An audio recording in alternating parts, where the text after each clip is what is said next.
삶 속에서 접하게 되는 문화재가 아닌 상식을 한번 마지막으로 정리를 한번 해보겠습니다.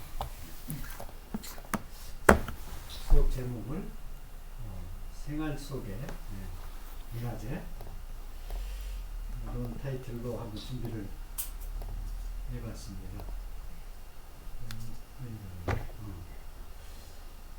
6가지 꼭지로 좀 상식적인 얘기를 한번 살펴보려고 하는데요.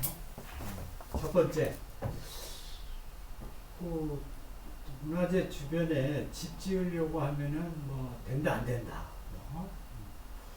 문화재를 사더라도 문화재를 가지고 외국에 친구들한테 보낼 수도 없고 해외 반출이 안 되고 문화재를 사면은 신고를 해야 되고 이런 등등의 여러 가지 규제가 따르는데 바꿔 얘기하면은 국가가 개입을 하는 건데 문화재는 왜 물건인데 국가가 개입을 해야 되는가? 요거를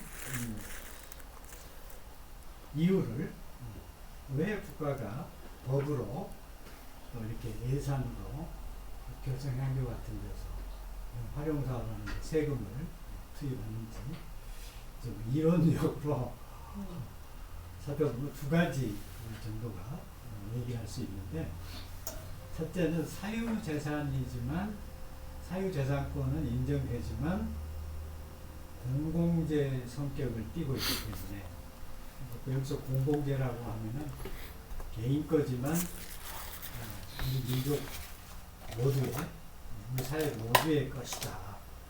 그래서 이제 공공재라고 표현을 합니다. 거래가 가능한 사유재산인데 에도 불구하고 후대에 물려줘야 될 국가자산, 국가유산, 민족 자산. 근데 어떤 것들을 공공재로, 문화재로 대상을 그룹핑하는가는 사회적 조금 유식한 표현으로 사회적 합의에 기초한 집단적 기억의 대상이다. 이렇게 좀 어려운 얘기를 쓰면은 군청 공무원이 이 사람 뭔가 있어 보이는데? 라고 적어도 이제 1년 동안 저하고 수업을 같이 하신 여러 선생님들은 문화재란 왜 공공재인가? 사유재산이지만 그 물건 자체가 사회적 합의에 따라서 국가가, 지역사회가, 홍성군이, 혈성면민들이 다 같이 혈성면민이라고 하는 집단, 그들이 이거는 기억을 해야 된다. 기억을 해야 된다. 라고 하는 그런 대상이기 때문에 규제가 불가피하다. 사고 파는 거 신고해야 되고 원형을 잘 보존해야 되고 수리할 때 아무나 아무 업자나 불러다가 수리하는 게 아니고 문화재 수리업자 또 아무나 하는 게 아니고 장인들 자격증이 있는 장인들 손으로 해야 된다든지 등등의 규제를 하게 되는 것이죠. 두 번째 국가가 개입하는 이유는 두 번째는 이제 주로 인센티브를 주는 세금으로 보조해주는 이제 그런 이유인데요. 조금 유식한 표현으로 시장 실패의 영역에 속하는 거기 때문에 자본주의 시장경제 메커니즘으로는 보존하기가 한계가 있다. 원형을 그대로 고스란히 보존해야 된다라고 제한을 두니까 올고 아파트 올리면 돈이 되는데 떨지 못하게 하고 옆에다가 현대식 화장실이라도 좀 달려고 건물을 추가로 좀 늘리려고 그래도 되니 안 되니 심지어는 문화재 주변에 문화재 옆에다가 내 땅이 있는데 거기다가 집을 지으려고 해도 되니 안 되니 허가를 받아야 되고 뭐 이런 사유재산권을 제한받기 때문에 그에 따른 보상이 있어야만이 되는 거죠. 국가가 일방적으로 사유재산을 제한을 걸면서 반대급부로 인센티브도 안 주면은 누가 그거를 잘 보존하겠어요. 몰래 심지어 집주인이 몰래 막 불도 질러버려요. 그런 사례가 있어요. 경상북도 함양의 안의면에 가면은 허삼둘인가 가옥이 있는데 굉장히 훌륭해. 대지가 한 3,000평이 넘을 것 같아요.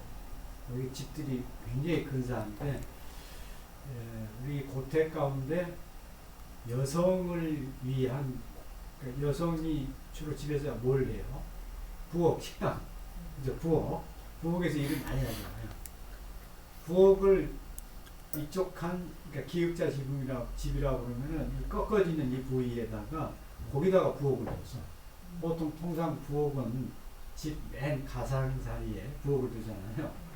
그러니까 며느리를 위해서 편하게 안방에서 부엌으로 바로 가도록 기역자의 한 센터에 있는 굉장히 특이한 가옥인데요. 호텔인데 그렇게 특이하게 된 배경이 있어. 그 집을 누가 지어줬느냐? 친정 아버지가 시집간 내 딸 좀 고생 덜 하라고. 그러니까 고택을 이렇게 답사할 때 그런 특징적 그 스토리를 이해하면서 감상을 하게 답사를 하면은 훨씬 더 재미있어지죠. 혹시 그 안이라고 하는데 거기가 소고기 갈비탕으로 유명해. 강가에 송림 그 이름을 잊어버렸습니다만 천연기념물 숲이 아주 이뻐요. 상림이었던가 그쪽 언저리에 가보시면 그 집 한번 구경 하실 필요가 있다. 사유재산권 제한을 해놓고 그러니까 집주인이 추정이에요. 추정. 경찰서에서 잡은 건 아닌데 심증이 가기를 집주인이 문화재 지정 해제해버리고 싶어가지고 불을 질린 게 아닌가. 그 추정이 맞을 텐데 그만큼 따라서 보상을 해줘야 돼. 보상을. 그런 보상이 어떤 게 있을지. 그 인센티브의 종류로는 크게 세 가지가 있는데요. 하나는 세금 혜택이 커요. 상속세를 안 내. 그 다음에 요즘 뭐 아파트 투기 때문에 양도세가 엄청나잖아요. 양도세를 안 내. 그거는 집으로 안 가죠.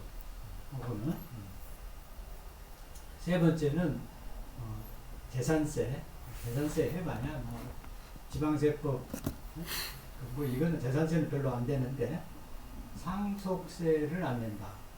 양도세를 감면받는다라고 하는 거는 굉장히 큰 인센티브죠. 저 제도를 이용해서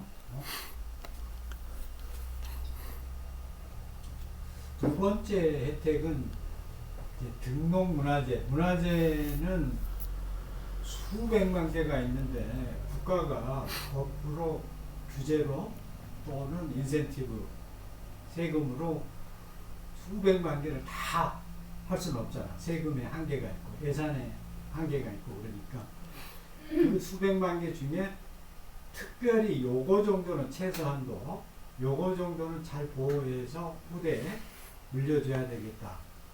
꼭 진짜 우선순위로 따져서 이것만큼은 우선순위가 제일 높은 게 뭐죠?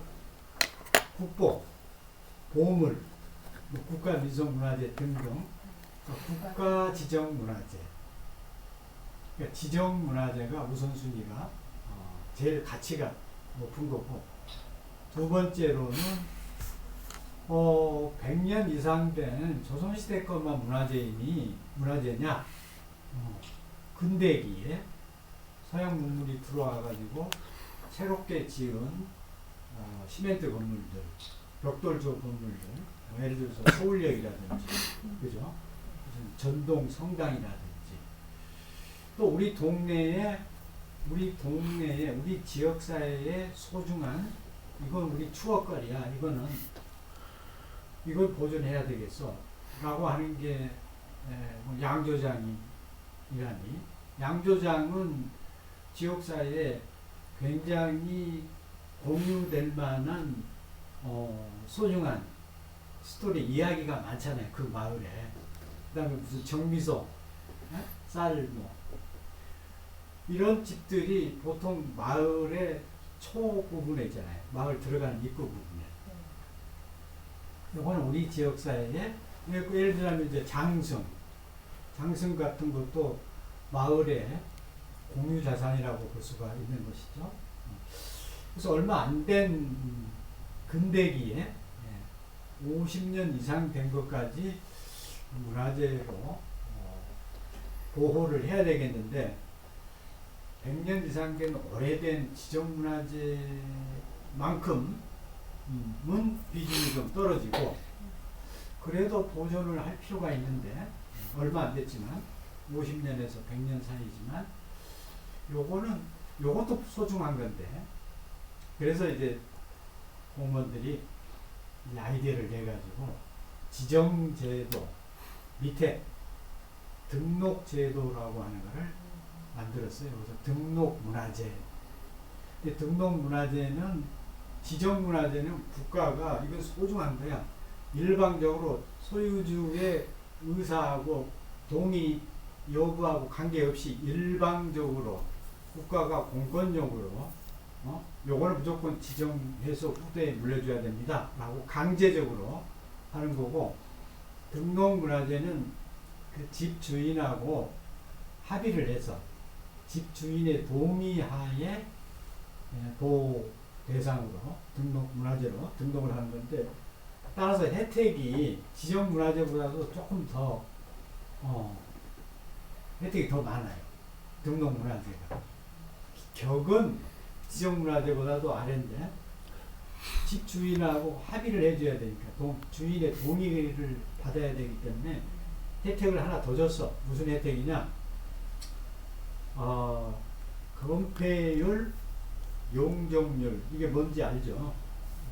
예를 들어서 그 지역에 3층까지 분이 못 짓는 데인데, 집주인이 야, 우리가 보존하겠어, 등록 문화재로 등록하겠습니다 그러면은 그 옆에다가 이때여서 건축을 새로 한다고 하면은, 원래 그 지역이 3층뿐이 안 되는데 4.5층까지, 예를 들어 4층까지 된다 그러면은 6층까지 지어질 수 있도록 1.5배로 더 늘려줄 수. 이 제도를 사람들이 잘 몰라. 사실 도심에 요즘에 이제 익선동이라든지 메트로 현상, 메트로 붐하고 연결지어서 기왕이면은 내가 여유가 있다고 하면은, 아파트가 하나 있으면은 할아버지 아버지한테 물려받은 오래된 옛 집은 그냥 보존하면서 재활용하면은 훨씬 더 유리한 물건들이 있을 수가 있거든. 아까 얘기했던 무슨 정미소라든지 창고라든지, 창고 건물이 요즘 굉장히 카페, 강화도 가면은 공장 건물이 엄청 그 리모델링 해가지고 유명한 카페, 손님이 왕창 돈 막 그리고 모아. 왜냐면 젊은 친구들이 이제 그 옛날 레트로한 복고풍의 그런 건물에 내부에 들어가면 아주 세련된 인테리어를 하게 되면 그 훨씬 더 좋거든요. 인스타에 딱 사진 찍기도 나는 니네들하고 달라. 현대식 쭉쭉꽝꽝 63빌딩 뭐 이런데 가서보다도 분위기가 왠지 좀 있어 보이고 뭔가 지적으로 보이고 이 카페 주인은 교양미가 좀 있는데 라고 생각할 수도 있는 것이죠. 이걸 다 사람들이 몰라. 등록문화재는 지정문화재는 진짜 꼼짝 못해. 동결식으로 그대로 있는 그대로 원형대로 보존해야 되는 의무가 있는데 등록문화재는 꼭 보존해야 될 그 부분 외관만 보존하면 되는 거거든요. 그리고 외관만 반드시 하게 되면 한쪽 면만 도로가에서 보이는 전면 파사드 부분만 보존하고 나머지는 막 헐고 새로 지어도 돼. 그게 대표적인 게 서울시청 건물이죠. 옛날 구 서울시청. 그래서 겉면만 그대로지 나머지 배후면은 쫙 현대식으로 이렇게 올렸거든요. 덕숭 뒤편에 옛날 대법원 청사 거기 지금 서울미술관으로 되어 있는데 한쪽 면 전면 파사드 부분만 옛날 거야. 대법원 청사 모습. 뒤에는 높이 올려가지고 새롭게 지었거든요. 이런 제도를 좀 알면은 모든 부동산에 모든 가옥에 해당되는 건 아니지만 요 제도를 알고 있으면은 용산 이태원 옆에 해방촌 뭐 이런 그런 데서 좀 괜찮은 이런 걸 딱 보면은 요 제도를 이용. 세 번째 우리가 현실적으로 가장 많이 접하게 되는 게 세금을 쓸 수 있어. 세금을. 첫째, 평상시 관리하는데도 세금을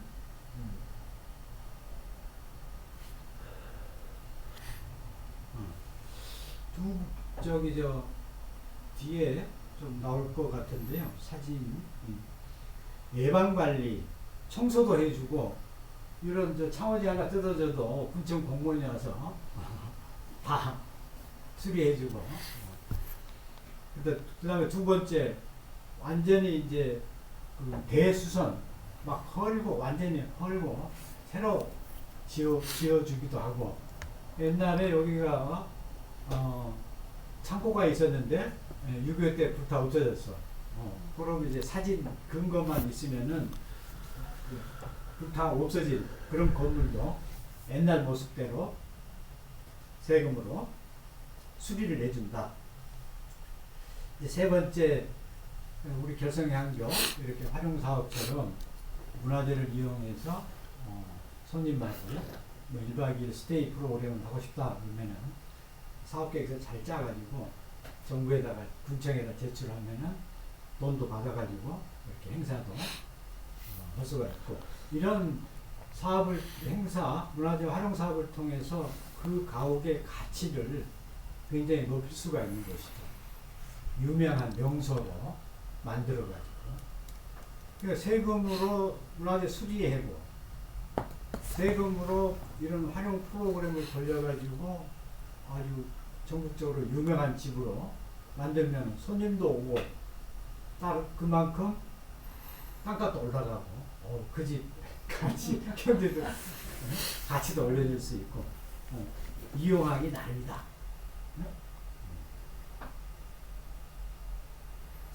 규제는 아까 얘기했습니다만은 원형을 보존해야 돼. 등록문화재는 50년 이상 근대문화재는 외피만 보존하면 되고 문화재 자체에 대해서 손댈 때는 허가를 받아야 되고 아주 그 절차가 복잡해요. 등록문화재는 4분의 1면 이상을 손을 댈 때는 허가를 받아야 되고 세 번째가 이게 이제 우리가 생활 속의 문화재 입장에서 조금 알아둘 필요가 있는데 문화재 주변에 500m까지 우리 집은 내 땅은 문화재도 아닌데 문화재 옆에 500m 바운다리까지는 건축 허가를 복잡한 절차를 거쳐서 허가를 받아야 되는. 되게 싫어요. 이것 때문에 이제 문화재가 완전히 욕을 많이. 대표적인 케이스가 근래에 그 김포 장릉 앞에 아파트 지었는데 허가를 절차를 제대로 안 밟고 했니 아파트 업자는 무슨 소리냐 절차 다 받았다. 네? 그래서 지금 법원에서 쟁송을 하고 붙었는데 국가가 졌죠. 아파트 건설 업자가 현재 1심에서는 이겼죠. 그러니까 이 부분은 다음에 또 자세히 설명하기로 하고.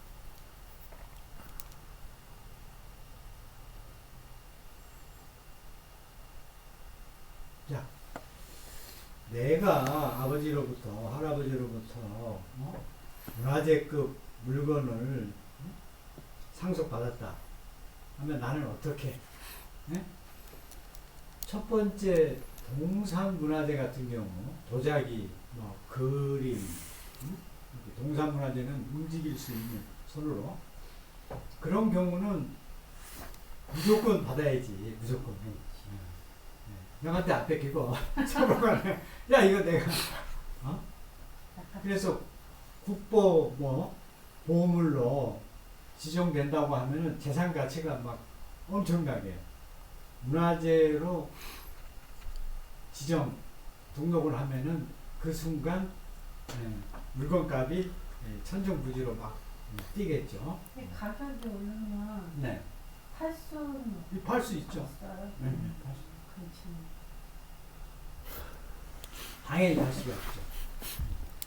그래서 이제 부자들이 삼성에서 부자들이 동산문화재를 컬렉션 수집하는 거는 상속하기에 상속할 때 상속의 수단으로 그렇게 부자들이 미술관 박물관을.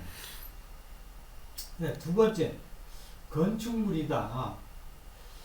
근데 대부분이 일반적인 우리 한국 사람들은 오른쪽 사진에서 보다시피 저렇게 허름한 건물들은 막 헐어버리고 다시 짓는다든지 아직도 그 옛날 오래된 한옥집들 참 아까운. 근데 그 가치를 몰라보고 그냥 헐어버리고 보기도 싫은 이쁘지도 않은 양옥집으로 그렇게 짓는 경우가 있잖아요. 시골에 특히 그런 거 보면 너무 안타까워. 앞에 얘기했듯이 공짜로 관리도 해줘. 사실 여름철에 잔디 풀도 잡초도 깎아주고 약간의 비가 새고 그러면 즉시 문화재 119가 있거든요.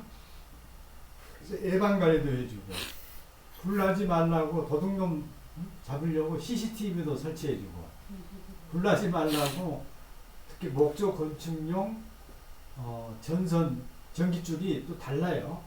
피복이 굉장히 두껍게 그렇게 해주고 CCTV가 군청 숙직실하고 연결돼 있어. 그리고 무엇보다도 이제 막 기울었다. 그럼 완전히 대수술 완전히 대체해서 새로 지어주고 세상에 그런 혜택이 있는데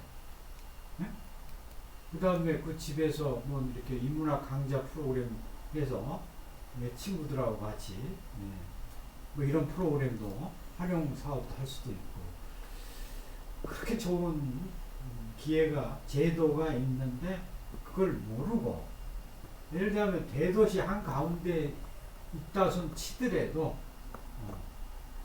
대도시 한가운데 있다손 치더라도 지금 헐고 빌딩 올려봐야 다 사무실 공실 나고 문화재 국민소득이 3만 불이 넘어가면서 분위기 있는 카페를 소비하잖아.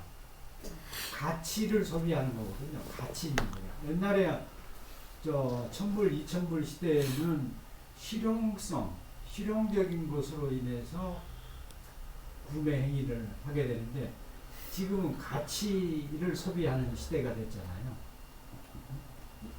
제 딸내미 엊그제 전화를 받았는데 목포래 자기 대학 친구들하고 목포에 놀러 갔대요.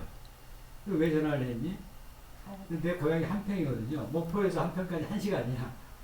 근데 인스타에 한평에 한옥 카페가 카페 맛이 커피도 맛있고 풍경이 좋다고. 아니 세상에 서울에서 목포까지 놀러 가가지고 아주 커피 한 잔 먹으려고 1시간 거리. 그러면서 이제 전화한 게 아빠 고향이 한평이라고 그랬었지 않았어? 야 그래 기억해 주는 게 고맙다. 야 그래 한평이지. 그럼 한평 어떻게 갔어? 나 여기 그 커피 먹으러 왔다고 그러더라고. 소비 행태가 달라진 가치를 소비하는 시대거든요. 저희도 한평에 네. 함양쯤이면 초계국수 먹으러 한 3시간 달려가서 네. 30분 밥 먹고 와요. 그건 맛집 탐방이고 커피 한 잔 먹더라도 분위기 있는 데서 먹겠다. 그런데 분위기 있는 데는 커피 잔도 좀 이쁘겠죠, 그죠? 찾아가게 되더라고요. 네. 인스타에 나오는 거 보면 기억해놨다 여기 가보자 그래갖고 전에는 안 그랬는데 요새는 찾아가요. 그러니까 이런 오른쪽에 흐름한 저런 건물, 저런 건물을 카페로, 네? 저 굴뚝이 있는 저 특이하잖아요, 그죠? 외관으로 봤을 때 정말 레트로 분위기잖아요, 이게. 저런 거를 카페로 하면은 손님. 그래서 몇 년 전에 목포에 민주당 손혜원 의원 처음처럼 뭐 이거 브랜드 커피 그렇죠. 전문가죠 그분은. 목포에 가서 허름한 일반 사람들의 눈으로는 목포 시민들 그 집주인들 눈으로는 이게 막 돈이 없어서 헐고 새롭게 못 올렸죠. 근데 이게 이쁘고 이게 투자 가치가 있다라고 하는 것. 이게 건물을 잘 리모델링을 잘하면 서울의 젊은이들이 찾아오는 뭐 이런 걸로 생각을 못했죠. 안목의 차이인 것이죠. 여하튼 우리 선생님들은 문화유산에 대해서 교양을 충분히 갖추고 계시기 때문에 혹여나 주변에 내 엄마 아빠한테 물려받은 건 없어도 혹여나 집에 주위에 친구들 혹시 이제 사돈 될 사람 시골에 저는 오래된 창고 건물 하나 있으면 절대 헐면 안 된다 이렇게 해야지 이제 유식한 사돈이 되는 거예요. 그 다음에 이제 이게 상식인데 내 친구한테 전화를 받은 적이 있어요. 영월 동강변에 경치가 풍광이 좋으니까 은퇴해서 거기다가 별장 비스름하게 집을 짓고 싶어서 이제 친구들하고 힘을 합쳐가지고 몇천 평을 땅을 샀다는 거예요. 근데 이제 중간에 좀 자금이 필요해가지고 그거를 토지를 담보로 해서 은행에 융자를 받으려고 했더니 은행에서 융자가 안 된다는 거예요. 은행에서 융자가 안 된대. 왜? 그 땅 밑에 문화재가 유물이 있을 수 있다라는 거예요. 그러니까 그 땅 밑에 그 사람들이 친구들끼리 동강변에 멋진 위치에 땅을 살 때 그 생각을 못한 거죠. 확인을. 내가 살려고 하는 땅이 문화재가 땅 속에 지상만이 아니고 땅 속에 혹시 구석기 시대 보르칼이라든지 뭐 이런 게 있을 수도 있다는 거죠. 그거를 어떻게 확인하는가? 이제 좋은 얘기. 확인할 수 있도록 되어 있어 제도가. 군청에 가면은 그냥 써놨죠. 매장문화재 유전지역 이라는 게 있어요. 지도가 있어요. 지도가. 그래가지고 그 토지 대장을 보면은 표시가 되어 있어. 매장문화재 유전 지역이다. 라는 게 그거를 확인을. 그러니까 내 친구 같은 경우가 또 확인을 안 해보고 하니까 아유 문화재 하면은 귀찮게 하는 사유재산권 행사하는 데 방해권 문화재 보호법 하면은 에이 악법 중에 악법 이렇게 악감정이 생기는 거예요. 근데 사실은 체크를 하면은 꼭 땅 주인한테 야 요거 요렇게 해서 문제가 있어. 그러니 지금 너 평당 50만 원 달라고 무슨 소리야. 택범 소리 마라. 이게 너 팔리지도 않는다. 근데 평당 10만 원이면 내가 살게. 이렇게 해서 이제 협상을 쇼부를 칠 수가 있어요. 그리고 유전 지역이라고 그래가지고 다 건축 행위를 못 하는 건 아니야. 이게 이제 복을 먹인 거지. 그러면 어떻게 땅을 파야 돼 이제. 발굴 소위. 내가 거기다 뭐 건축을 짓고 싶다. 발굴을 해야 되네. 근데 발굴 비용이 돈이 좀 제법 들어가요. 내 돈 들여서요. 근데 옛날에는 내 돈 들여서 했어야 돼. 그러니까 문화재 하면 막 악법 중에 악법이라고 그랬는데 지금은 조금 개선이 돼가지고 이제 세금으로 국가가 발굴을 해줘. 그다음에 발굴을 해준 다음에 발굴하면은 이제 전문가라는 사람들이 우리 같은 사람이 야 요거 이제 세 가지 판단을 내려. 이거 다시 묻어버리고 여기다 집을 지으면 큰일 난다. 응? 두 번째 케이스, 첫 번째 케이스 하면은 10만 원 투자하는 거 이제 날아가는 거지 뭐. 네? 완전 날아가는 건 아니야. 이제 밑에 유구를 흐트리지 않고 유구를 전혀 손 안 대고 지상 위에다가 매트리스 공법으로 지상 위에다가 이렇게 집을 짓겠다. 그 밑에는 손 안 가게 하겠다. 라고 설득을 하면 돼. 군청 공무원하고 설득이 당해나? 다 되지. 응. 그럴 때 이제 우리 같은 사람이 필요한 거야. 조금 더 요거를 어떻게 매장문화재가 밑에 있대는데 이제 발굴해서 확인이 됐어. 그럴 때 이걸 어떻게 돌파하는가? 내 재산권 행사를 어떻게 할 수 있을까? 다 방법론이 있네. 거기에 이제 지식이 필요한 거죠. 두 번째로는 발굴을 했더니 이거 별로 중요한 게 아니네. 네? 기록만 해서 여기에 이런 게 있었다 라는 거를 그걸 소위 말해서 기록 보존이라고 해요. 기록 보존. 네. 보고서를 잘 쓰고 사진 잘 찍어 놓고 잘 거기서 나온 것들을 해당 지역의 박물관 군청에다 갖다가 신고하고 건축을 허가해 주는 수가 있거든. 그 판단을 하는 사람들이 이제 문화재 전문가들이에요. 문화재 위원들이라고.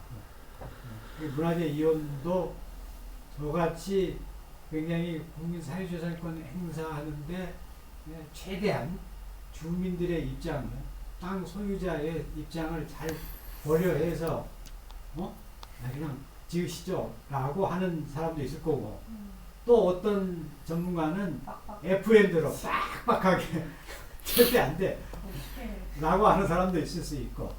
그러니까 그때 이 땅 소유주가 저 같은 사람한테 코치를 받아가지고 군청 공무원한테 잘해서 고를 수가 있지. 누가 골라? 군청 공무원이 고르는 거야. 해당 전문가를. 그러니까 다만 이렇게 좀 귀찮은 절차를 밟아야 되니까 유전 지역이야 라고 하면 땅 주인한테 그냥 완전히 후럭 쳐야지. 100만 원 택도 없다. 그냥 10만 원이라도 살게. 너 이거 집 못 지는 거야. 이거 복골복이야. 이게 땅을 파봐야지 내가 집을 지을 수 있는 정지 나오는데, 너가 당신 같으면 100만 원 주고 사라고 하면 사겠니? 하고 후려쳐서 10만 원에 산 다음에 나는 요령껏 이 절차를 잘 아는 사람의 컨설팅을 받아가지고 집을 좀 싼 돈으로 사서